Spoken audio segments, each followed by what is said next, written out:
a bá ìyàbọ̀ ọjọ́ kẹ́dùn lórí ilé wọn tí ó jóná iléeṣẹ́ wọn. Wọ́n ní iléeṣẹ́ wọn tí wọ́n ti ń ta àmàlà wọn ló jóná. Ó yẹ kí a mọ̀ wípé ilé ọba tó jó ẹwà ló bù sí. Ọlọ́run Elédùmarè kò ní jẹ́ kí a rírú ẹ̀ mọ́. Ìyábọ̀ Òjó jẹ́ actress kan tó jẹ́ pé Ọlọ́run Elédùmarè fún ní ọpọlọ pẹ̀lú iṣẹ́ ìtàgé èyí tí wọ́n ń ṣe.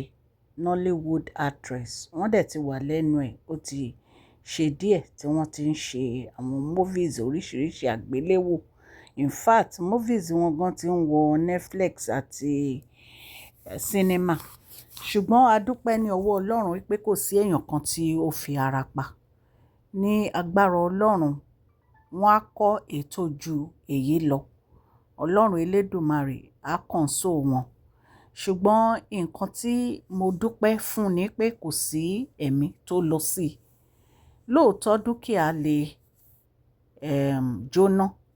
Ṣùgbọ́n èmi mọ̀ pé wọ́n á ṣe renovation torí wọ́n ní àwọn fire brigade yìí tètè lọ síbẹ̀ láti lọ pa iná yẹn. Ṣùgbọ́n gbogbo àwọn nǹkan tó bàjẹ́ ńbẹ̀, Ọlọ́run á pèsè owó èyí tí wọ́n á fi ra ìmí. Ẹ̀yin èèyàn lé, kò sí nǹkan tí ò lè ṣẹlẹ̀ sí ẹ̀dá. Tí nǹkan bá dẹ̀ ti ṣẹlẹ̀, ẹ jẹ́ ká gbà wípé àmúwá Ọlọ́run ni.